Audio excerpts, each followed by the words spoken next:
base Terrano en fait, sur lequel on a. Bon, on va se rapprocher. On connaît en fait nos futurs rangs de maïs parce que depuis 2007, on est en RTK sur l'exploitation. Donc nos rangs de maïs dans nos parcelles sont figés. Donc on connaît l'emplacement des rangs de maïs tous les 2 ans. En fait, on sait où sont les rangs de maïs. On sait aussi où sont les passages de pulvées parce qu'ils sont entre les rangs de maïs. Donc quand on va passer, même pour fertiliser le blé ou désherber un blé, on passe toujours entre 2 futurs rangs de maïs. Donc là, quand on va être à l'automne qui va précéder l'implantation du maïs, on sait où on va être nos rangs. Donc on va prendre en fait notre ligne de semis de semoir maïs, c'est un 11 rangs 75. Donc là, l'idée c'est de faire un appareil qui a 11 dents pour fissurer. Donc là, c'est une base 3,50 m. Il se déplie et on a fait un télescope pour avoir après la dernière dent à 75. Et là, on travaille du coup, suivant les types de sol, entre 15 et 25 cm de profondeur. Et l'idée, c'est derrière de travailler moins profondément, donc ça va être modifié, c'est d'avoir une patte d'oie pour semer après la févrole entre les futurs rangs de maïs.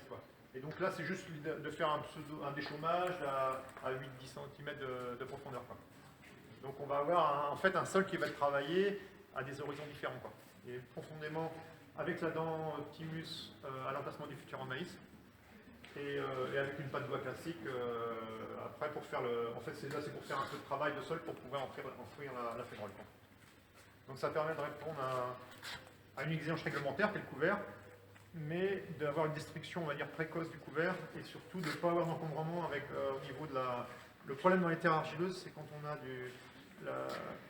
on a de l'argile, de l'humidité et des débris végétaux, c'est très compliqué pour implanter une culture de printemps. Donc pour avoir une levée parfaite, en fait, il faut avoir une bande dégagée au niveau de la ligne de semis.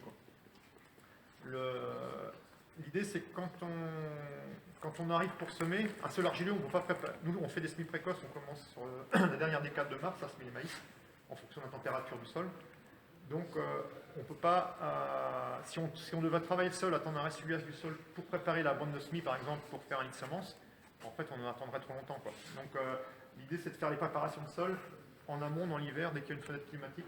Parce que l'argile a la particularité de ne pas se reprendre en masse, en fait. Et le meilleur lit de semence, on l'obtient quand le sol a été travaillé plus d'1 mois avant le semis, en fait. C'est là qu'on a la structure de sol la plus homogène pour mettre une graine de maïs, pour avoir une germination.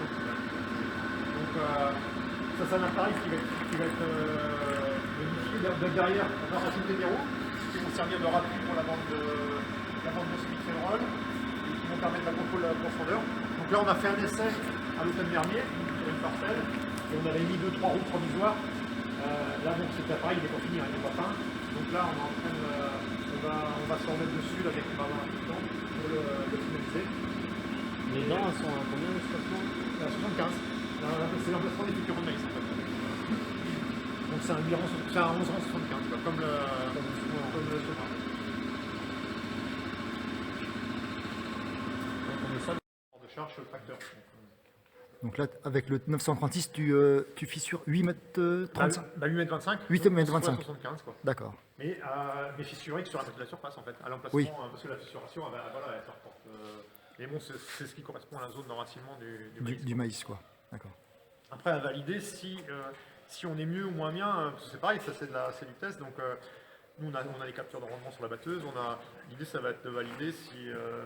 Après, à partir de l'an prochain, c'est de faire, par exemple, dans certaines parcelles, de faire une fissuration intermédiaire. Un rang sur deux. Un rang sur deux, ou pas un rang sur deux, une fissuration que sur le rang, et puis après une fissuration complète pour voir D'accord, s'il y a, oui. une différence de rendement. Okay.